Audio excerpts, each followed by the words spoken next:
Assalamualaikum warahmatullahi wabarakatuh. Wah, welcome to LB Show. Lupa ya. Udah lama kayaknya. LB Friends.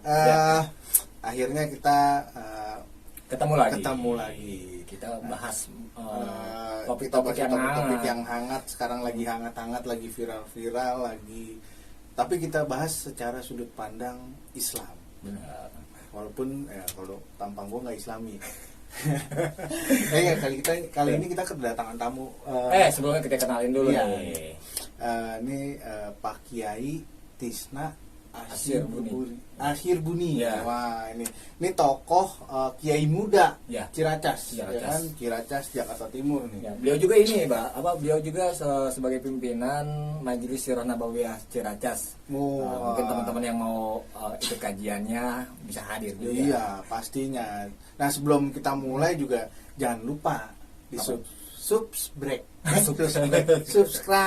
ya kan. Yeah. Terus tekan tanda loncengnya, share. Terus kalau mau ada pertanyaan atau apa, silahkan tulis di kolom komentar ya kan. Yeah. Kalau kurang puas kita selalu kirim surat. Enggak dong. Oh, bukan kirim surat. Kita ikut kajian di sini ya kan. Gue kira itu nggak cukup di komentar, kirim surat. Oh enggak ya? Kayak burung lagi ngirimnya. Udah, sekarang temanya mau apa nih Bang hari ini? Ini lagi banyak viral nih, lagi banyak diomongin nih. Ada seseorang yang dengan kasus pencabulan ini lagi rame nih Bang. Lagi rame ini. Ini mau lagi panas-panasnya. Padahal kita di musim dingin nih. Kok panas? Iya. Nah, ini menarik nih Mbak. Tapi yang bikin sakit hati sebenarnya ya. Iya. Ini pelakunya.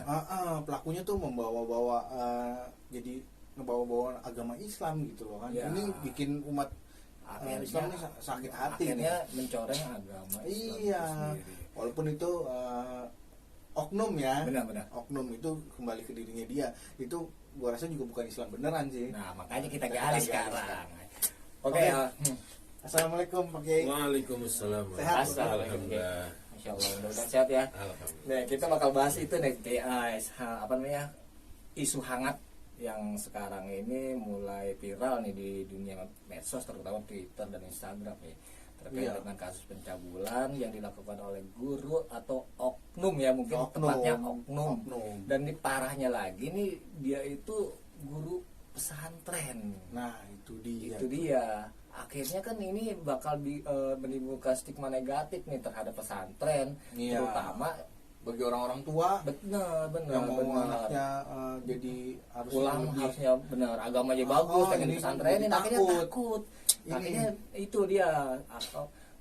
Lebih parahnya lagi ada stereotip terhadap umat Islam di Twitter itu. Nah, ini menurut kayak ini terkait dengan kasus pencabulan ini gimana sih?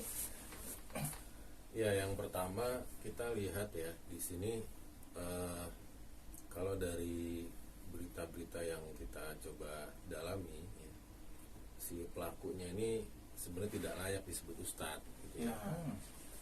Pasti. Memang ada yang mengatakan memang dia belum pernah mondok juga gitu ya. Itu pertama. Yang kedua, ini pada dasarnya juga bukan pesantren. Jadi judulnya boarding school ya. Jadi boarding school ini kan sekolah berasrama seperti itu ya. Jadi dan yang kita sayangkan biasanya setiap kali ada kasus-kasus begini itu keluar kata oknum gitu. Tapi coba diperhatiin di sosmed, termasuk di pemberitaan itu nggak keluar itu kata-kata oknum. Aduh, benar. Jadi entah ada apa ini, media bisa sebegitu lupa bareng-bareng gitu. Mungkin penulisnya nggak bisa nulis oknum. Iya. Jadi biasanya kalau ada kayak begini-gini ya, di luar kasus yang disebut guru ini, selalu sebelumnya kan ada kasus di Unsri ya. Unsri itu ada kasus dosen itu, sama ini juga pencabulan. Itu biasanya oknum dosen, nah gitu kan. Tapi apabila terkait dengan Islam tapi berbeda. anehnya memang pada kasus yang ini itu hampir kalau saya terus terang sampai hari ini belum melihat tuh ada pemberitaan yang nulis oknum guru gitu ya, seperti itu ya. Jadi yang perlu kita tegaskan saat ini kita harus bisa dengan tegas mengatakan, pertama, ini tidak layak disebut guru. Kemudian hentikan menyebut istilah pesantren ya. Kemudian apa yang sudah terjadi ini ya dilakukan oleh oknum gitu. Jadi artinya orang ini emang nggak layak gitu, nggak layak berada pada posisi guru, apalagi sampai ustadz seperti itu ya. Jadi gitu. Jadi supaya bisa dinetralisir segera gitu ya. Bahwa jangan kait-kaitkan ini dengan Islam ya. Karena pada dasarnya nih murni bisa dikatakan kriminal gitu, kejahatan gitu ya. Sehingga pelakunya ya memang oknum gitu, nggak pantas disebut apa guru, apalagi ustadz ya. Jelas nggak layak lah seperti Nah, itu. ini ada isu nih Pak Kiai. Katanya si oknum ini dia penganut Syiah gitu. Sebenarnya Syiah tuh bagaimana sih tuh Pak Kiai? Mungkin dijelaskan sedikit kan bagi yang jadi kalau LB Friends jadi bisa lebih paham gitu apa itu Syiah apa atau Islam ya, apa Syiah bagian dari Islam. Kasus ini juga benar, gitu kan. Ini kan ada isu-isunya kan banyak yang bilang Syiah nih. Iya, karena mungkin dianggapnya nikah mut'ah ya. Wah, itu dia mungkin Pak Kiai yang harus menjelaskan itu. Iya, karena ini kan kasusnya ini agak aneh gitu. Bagaimana mungkin ada korban sampai 12 orang, udah berjalan bertahun-tahun, 8 diantaranya sudah sampai melahirkan, bahkan ada yang sudah ngelahirin sampai 2 kali gitu. Nah, ini sebenarnya ini aneh kok bisa terjadi gitu. Nah, jadi sebenarnya sekali 2 kali harus sudah terendus, kemudian harus segera dilaporkan, segera dihentikan, tapi ini rada aneh gitu.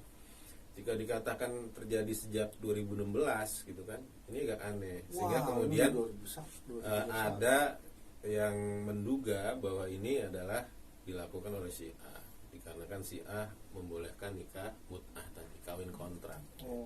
Gitu ya. Kawin kontrak 1 jam gitu kan. Habis itu cerai udah. Keren banget. Pakai studio musik ya? Nah, ini masalahnya ente ngeri apa pengen gitu. Bisa nih hati-hati dia. Gitu. Kalau kawinnya udah kontrak-kontrakan, wah si aneh. Jadi kalau kemudian dengan label nikah kan jadi seolah-olah itu sah. Masalahnya seolah-olah tidak dosa. Tidak dosa. Padahal zina. Padahal ini sudah dinasah. Hukum nikah mut'ah ini sudah dihapuskan. Jadi haram gitu melakukan nikah mut'ah. Tetapi sekali lagi ya, saya secara pribadi juga tidak berani mengatakan oh ini yang melakukan Syiah, karena memang belum ada bukti yang kuat ya, yang mengatakan hal itu seperti itu. Kemudian dari organisasi Syiah sendiri juga mengeluarkan bantahan ya, terlepas apakah netizen ini percaya atau tidak itu masalah dikembalikan lagi ya, masalah netizen lah ya. Tapi intinya dari organisasinya Syiah udah mengeluarkan bantahan. Kemudian juga ada yang mengatakan ini kan si pelakunya salah satu ketua semacam lembaga koordinasi pesantren Salafiyah. Nah, ini juga kemudian jadi bantahan. Artinya dalam kasus seperti ini harusnya semua elemen Islam ya saling merangkul ya, bagaimana marwah pesantren ya, bagaimana posisi pesantren ini harus benar-benar dijaga ya, jangan sampai gara-gara kasus seperti ini ya kemudian orang jadi paranoid sama pesantren. Termasuk tadi justru pesantren-pesantren yang ada label salafiyahnya justru itu harusnya yang paling punya kepentingan menjaga mengawal kasus ini gitu ya. Jangan sampai kemudian tadi yang tuduhannya udah ke Syiah malah sekarang ke Salafiyah kan gitu. Wah, jadi melebar ya kemana-mana. Jadi kemana-mana gitu. Tapi intinya kalau saya ditanya tadi ini pelakunya terindikasi ikut ini ikut itu ya. Selama tidak ada bukti yang menyatakan seperti itu ya kita nggak bisa. Mungkin isu bergulir itu Syiah mungkin karena sudah korbannya sudah dan udah lama 2016 kan itu adalah kawin kontrak. Jadi memang sangat aneh kalau kasusnya seperti ini. Sehingga kemudian ada ada pola pikir ya mungkin kelompok ini yang ada di Ya, balik akhirnya. kasus ini seperti itu. Tapi emang gini, Mbak. Tapi emang menarik, Mbak. Bayangin aja dari 2016 kan sampai 2021 itu cukup lama. Panjang. Dan itu bukan hanya korbannya bukan cuma satu. Nah, ini yang perlu diperhatikan buat teman-teman LB Friend ya.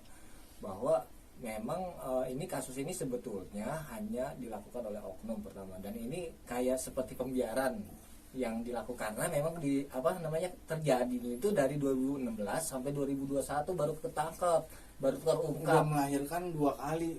Ada itu kan dia orang korbannya. tuanya pasti kan orang tua si perempuan Ini ya. tahu dong dia udah punya cucu 2. Benar, artinya ya akhirnya kan Ini, bergulir isu liar akhirnya banyak nih dari netizen menganggap wah ini jangan-jangan dia tuh punya paham sih ya. Jadi kembali lagi semuanya kan dilemparkan ke opini masyarakat aja gimana menilainya ya. Yang jelas memang pakai tadi sudah jelaskan bahwa memang tidak kita tuh memang belum menemukan bukti otentik bahwa ada keterkaitan oknum guru ini, pelaku ini terhadap Yang pasti sih kita di sini berusaha menjelaskan ke LB Friend nih. Benar.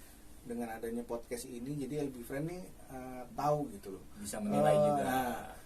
Oh ternyata kasus ini jadi tidak melabel semata-mata langsung wah Islam, Jangan pesantren, labeling, jangan bersifat labeling kalau justru kalau Islamnya. Wah pesantren begini, wah ini begini, enggak. Memang Ini kenyataannya tuh begitu gitu. Harus. Ini kasus yang lucu, udah 8 orang lebih gitu melahirkan. 12. Iya. Ya pendatangnya udah hamil, bahkan ada yang sampai 2 kali. Iya. Banyak. Masa iya bidannya nggak tahu, masa iya dia tetangganya nggak tahu, itu lucu. Iya, aneh, lucu, bener agak lucu aneh. sih. Nah gini, kalau tercatat nih dari semenjak Januari 2021 nih, buat LB Friend juga mungkin nggak tahu mungkin ya, kasus pencabulan ini dari semenjak Januari 2020 sampai Desember 2021, berarti dalam jangka rentan waktu 1 tahun ini ya, itu lebih dari 84 kasus pencabulan. Ini anggota sensus atau gimana? Iya, Masya Allah. Kita mau coba gali Pak datang nih. Jadi agak aneh gitu ya. Kok sampai marak begitu kasus pencabulan? Seakan-akan kok maaf ya, artinya ada pembiaran dari negara gitu. Nah itu kok karena ini bukan 1-2, 84 lebih kasus pencabulan, dan itu juga yang ketangkap. Bisa jadi lebih banyak lagi kasus yang mungkin nggak terungkap atau terekspos. Nah menurut kalian ya dari sudut pandang Islam itu bagaimana sih sebenarnya solusinya untuk ngatasin kayak gitu? Yang pertama, yang pastinya pertama berarti ada faktor lemahnya iman, ya kan? Ya, Pak. Artinya apa? Orang itu tidak merasa dirinya itu diawasi oleh Allah Subhanahu wa Ta'ala. Nah, kasus-kasus pencabulan seperti ini kan berada di ranah private kan gitu. Ya. Artinya di ranah yang orang mungkin merasa aman, nggak kelihatan orang lain gitu. Nah, artinya orang ini pas kemudian dia dengan nyaman melakukannya, menunjukkan ada kelemahan iman gitu. Jadi ada masalah dengan istilahnya pemahaman ya, keimanan di tengah-tengah negeri itu. Kemudian yang kedua, itu tadi dari sisi akidah. Kemudian dari sisi syariah, lemahnya pemahaman umat ini tentang haramnya ikhtilat, haramnya khalwat ya. Khalwat itu berdua-duaan lelaki perempuan yang bukan mahram ya, gitu, yang tidak memungkinkan orang lain ikut gabung gitu, seperti itu ya. Jadi berdua-duaan seperti itu haram. Bahkan Nabi memberikan penegasan khusus di situ. Nabi mengatakan la yakhluwanna rajulun bimra'atin illa ma'adhi mahram. Jadi Nabi tidak hanya mengatakan jangan kamu berdua-duaan, tapi di situ ada, kalau dalam ilmu nahunya itu, grammarnya itu ada nun taukid afakilah ya. Ada penegasan ya. La yakhluwanna gitu. La yakhluwanna rajulun. Jangan sekali-kali seorang laki-laki berduaan dengan perempuan kecuali ditemani mahram. Jadi dari sini kalau umat Islam tadi, pertama dia memahami perilakunya, aktivitasnya senantiasa diawasi oleh Allah, gitu kan. Setiap detik apa yang dia lakukan itu dicatat sama malaikat kan gitu. Yang kedua, dia paham namanya berdua-duaan sama perempuan yang bukan mahramnya, ya, itu diharamkan. Ya. Kalau dua ini aja paham, itu nggak akan terjadi kasus-kasus pencabulan seperti ini. Gitu. Misalkan nih, ya, ada seorang mahasiswi, ya, mau bimbingan skripsi sama dosen. Di ruangan itu cuma sama si dosen, laki-laki, ya kan, bukan mahramnya, nah gitu, ya. Kemudian apalagi sepi, ya, maka si perempuan ini, si mahasiswi ini nggak akan mau masuk ke situ. Kenapa? Diharamkan sama Allah, gitu. Mohon maaf Pak, saya punya pandangan seperti ini. Paling tidak harus di tempat yang terbuka, yang rame, yang itu tidak masuk dalam kategori khalwat seperti itu. Karena kan ada dua kemungkinan ini, ya kan? Ya, kalau mahasiswinya kebetulan dosennya muda ganteng, justru mahasiswinya yang genit, ya kan? Gitu. Banyak kasus juga kan. Ya. Atau sebaliknya, dosennya melihat mahasiswinya menor, ya kan gitu. Aduh. Jadi dosennya tadinya lagi serius ngelihat laptop atau komputer, ngelihat mahasiswinya jadi mikirnya macam-macam gitu kan. Jadi kondisi berdua-duaan ini diharamkan. Jadi kalau kemudian umat Islam paham tentang hal ini, nggak akan terjadi sebenarnya dalam sebuah lingkungan Islam, itu harusnya nggak terjadi. Apalagi tadi kalau dikatakan ini adalah guru, ya, katanya pesantren, jelas nggak mungkin terjadi gitu. Namanya pesantren itu masih terpisah kan? Dia terpisah aktivitasnya antara santri laki-laki dengan santri perempuan. Di kalangan santri perempuan biasanya ngajar juga ustadzah. Untuk yang laki-laki diajar oleh ustadz. Kalaupun ustadz ngajar santri perempuan biasanya di ruangan yang klasikal umum di masjid gitu kan. Itu santri perempuan bareng-bareng di masjid gitu, seperti itu, terbuka. Jadi nggak ada tempat-tempat yang memungkinkan terjadi khalwat itu seperti itu, baik dari sisi aturan lembaga pendidikan maupun dari sisi individu-individu itu memahami kedua hal tadi, dari sisi keimanan maupun dari sisi fikih, dari sisi syariat, seperti itu. Jadi gitu. Jadi LB Friend, sebenarnya tuh Islam itu malah sangat menjaga, ya kan, sangat menjaga dari tadi khalwat kalau dia. Jadi memang nggak akan mungkin udah sebenarnya udah jelas gitu, nggak mungkin sebuah pesantren itu terjadi seperti itu tuh nggak mungkin. Ya, di satu sisi kan dengan sabda Nabi tadi, pertama itu menjaga kehormatan perempuan. Tinggal perempuan mau nggak dijaga kehormatannya. Nah, kadang gitu juga begitu ya kan? Gitu. Jadi ini pertama perempuan dijaga kehormatannya. Jadi dalam tanda kutip ya, secara umum kan perempuan lebih lemah dibanding laki-laki. Ya, kalau berduaan itu sangat mungkin ya, terjadi pemaksaan, intimidasi, ancaman gitu kan. Artinya di saat itu diharamkan, berarti ini adalah suatu aturan yang menjaga perempuan gitu ya. Yang kedua, kalau sampai kejadian ya kan, ribut apa, tespeknya positif bang gitu kan, uyang gitu ya, ya kan. Kalau nikah kalau hubungannya baik-baik, nikah baik-baik itu pas tespeknya positif, alhamdulillah, ya kan, istrinya perutnya dicium. Nah ini saya hamil gitu. Kalau belum nikah, alhamdulillah. Masa mau, wah alhamdulillah pacar saya hamil, nggak mungkin. Kalau hubungan yang tidak sah kan, iya perutnya malah dipukul-pukul, ya kan. Kalau yang sah 4 bulan, 7 bulan dia syukuran, ya kan, dia undang tetangga, ngasih tahu bini saya hamil, kan begitu. Jelas siapa yang ngamilin, ya kan. Gitu. Arahnya ke saya. Gitu. Yang kedua, anaknya juga jelas, ya enggak? Bapaknya siapa jelas, ibunya siapa, ini kan kasihan kalau udah kayak begini kan. Pas sudah lahir, dalam kasus yang ini kan, pas sudah lahir katanya jadi anak yatim piatu gitu. Bahkan sekarang melebar lagi, ada dugaan ini dilakukan supaya dia bisa bikin anti asuhan, supaya bisa ngeluarin proposal lagi, gitu. Aduh, ini ngeri sekali, banyak sekali tuh ininya kan, asumsi tuh. Makin liar. Makin liar. Tapi benar, menjaga wanita. Terus kata Pak Kiai tadi kan, wanitanya mau nggak dijaga. Nah kadang aku juga bingung, itu wanitanya mau dijaga nggak sih kalau sampai 2 kali tuh, ngelahirin sampai 2 kali? Nah itu dia. Itu kan kadang emang ya? kita sulit juga sih Mbak dalam kondisi sekarang Mbak, karena memang seakan-akan masyarakat ini memang diberikan kebebasan tadi. Ya kayak kasus-kasus kemarin mungkin ya yang kayak pelegalan seks bebas itu di kalangan mahasiswa itu ya. Nah, itu juga kan lewat akhirnya ada kasus-kasusnya seperti ini sekarang nih yang lagi ramai nih gitu. Benar. Nah, ini Pak Kiai sebagai umat muslim nih, LB Friends juga kan yang muslim semua kan pengen tahu juga nih. Kita sebagai umat Islam nih harusnya menyikapinya gimana, kita harus gimana sih ini kasus-kasus seperti ini. Jadi dengan adanya kasus-kasus seperti ini seharusnya lebih meyakinkan kita sekarang bagaimana pentingnya di sebuah negeri itu diterapkan aturan Islam, diterapkan syariat Islam. Kenapa tadi bicara masalah keimanan, bicara muraqabatullah, orang tuh merasa diawasi Allah, itu kan istilah diajarkan sejak kecil di dunia pendidikan, itu seperti itu ya. Nah, jadi kurikulum seperti itu mau nggak mau lewat aturan seperti itu ya.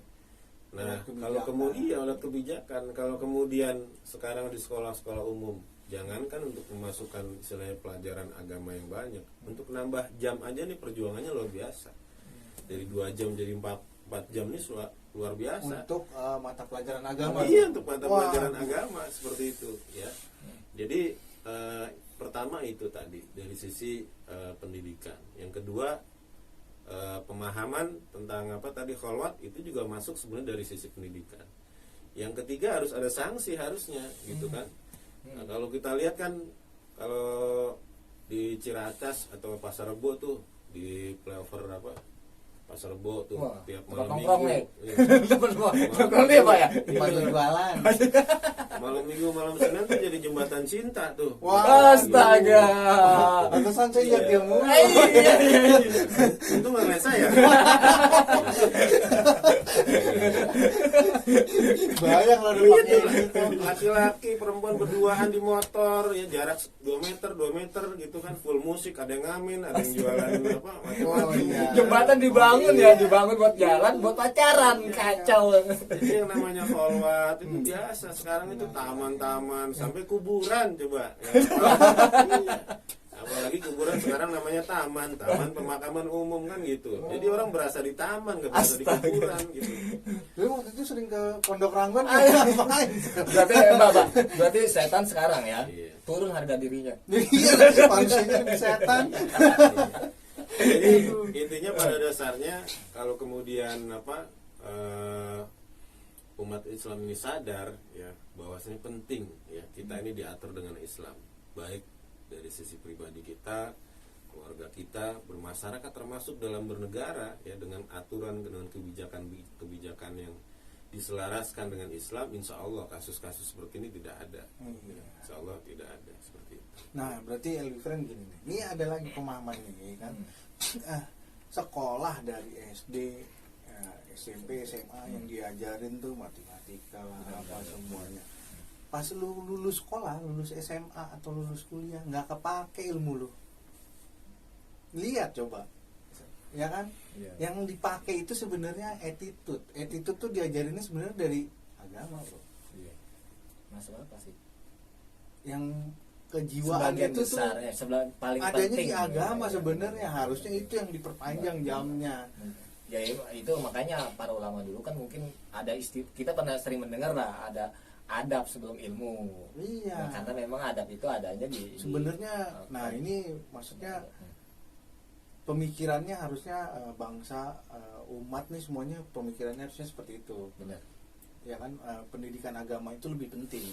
Karena lu lulus jadi sarjana IT, taunya lu jadi sales kerjanya, nggak nyambung, lu percuma gitu. Mendingan lu pelajarin agama bener-bener, ya kan. Lu mau jadi apapun lu akan tetap baik.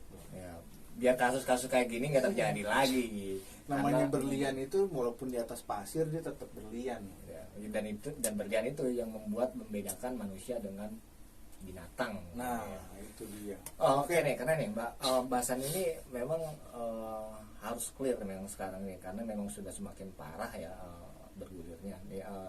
Nah mudah-mudahan nih dari tema sekarang nih para netizen terutama nih LB Friend nih bisa sekarang mulai tercerahkan ya, atau mungkin punya komentar, punya pertanyaan atau komentar ya pokoknya tulis ya kan, silakan, nggak apa-apa ya, malah kita tunggu tuh sebenarnya LB Friend tuh datang ya benar datang benar. kita ngaji bareng, ketemu kiai Ya kan, benar, karena kalau cuman di apa nih ngelihat di channel kita atau Iya. cuman di komentar, kayaknya pasti nggak puas. kurang Lebih enak tuh ngopi banyak, bareng. keluh kesah yang harus Kita ngopi bareng, ditanyakan. ngopi bareng nih. Wah iya, ngomong Teh oke, bareng. boleh sambil Terus ingat ya, LB Friend, ya jangan jadikan flyover itu jembatan cinta. Bahaya. bahaya Jatuh itu sakit. dibangun buat jalanan. Iya, bukan buat mejeng. Iya, Kayak nggak ada tempat lain aja. PA nih ya. Enggak, ngerinya lagi maksiat rubuh. Kesian. Waduh. Itu dana buat jalanan. Oke nih, conclusionnya. Jadi ya. poin-poin pentingnya nih, apa yang dari tema sekarang ini apa nih? Kayak Closing statement. Closing statement. Ya, yang pertama kita pastikan pada kasus pencabulan di Bandung ini pelakunya adalah oknum, ya. Sehingga jangan ada Islamofobia, jangan ada paranoid dengan ajaran Islam. Justru kalau tadi kesimpulan dari ngobrolnya kita ini, justru kita harus semakin memperdalam agama Islam, ajaran Islam, supaya kita semakin terikat ya, dengan aturan Allah, semakin kuat keimanan kita, sehingga mudah-mudahan ini menjadi bekal kita untuk menjadikan masyarakat di negeri ini menjadi yang lebih baik. Mungkin itu. Oke, LB Friend, tema kali ini kita mungkin udah cukup banyak ya, kita kasih ringkas sih tapi cuma padat gitu loh. Iya. Harusnya sih paham gitu. Ya mudah-mudahan bisa mencerahkan lah. Iya, Dan mudah-mudahan nggak jadi bisa. bola liar lagi lebih friend. Cukup bola bekel aja ya. Ini kan banyak, wah nggak usah. Iya. Intinya itu oknum. Iya, itu oknum. Kita jangan pernah lihat itu dari sudut pandang. Wah ini agama ini enggak. Udah itu oknum. Jangan sampai jadi stereotip ya buat Nah, agama pasti Islam. agama Islam itu mengajarkan dan sangat menjaga itu kan tadi closing dari Pak Kiai. Benar-benar. Oke, sampai ketemu di next episode. Atau mungkin punya usulan mau dibahas apa nih? Boleh. Ya. Oh iya, Ya, itu mungkin tuh ya, perlu juga tuh iya, ya betul. kan. Kita bahas apa Punya ada jadinya. usulan pengen bahas nih, enak nih, seru nih, bahas ini Kayaknya gue boleh. pengen tahu masalah ini deh, tentang ini deh, Iya. atau gue pengen tahu hukumnya ini deh, gimana Iya, gini. bagaimana Nah, itu sudut boleh sudut sih. pandang Islam bagaimana Iya. tuh soal ini? Nah, oke, boleh juga tuh. Oke, LB Friend, Dadah. sampai ketemu di next episode. Next episode. Oke, assalamualaikum warahmatullahi wabarakatuh. Waalaikumsalam warahmatullahi Ya, wabarakatuh. juga Jakob. Terima kasih Ustaz. Sama-sama.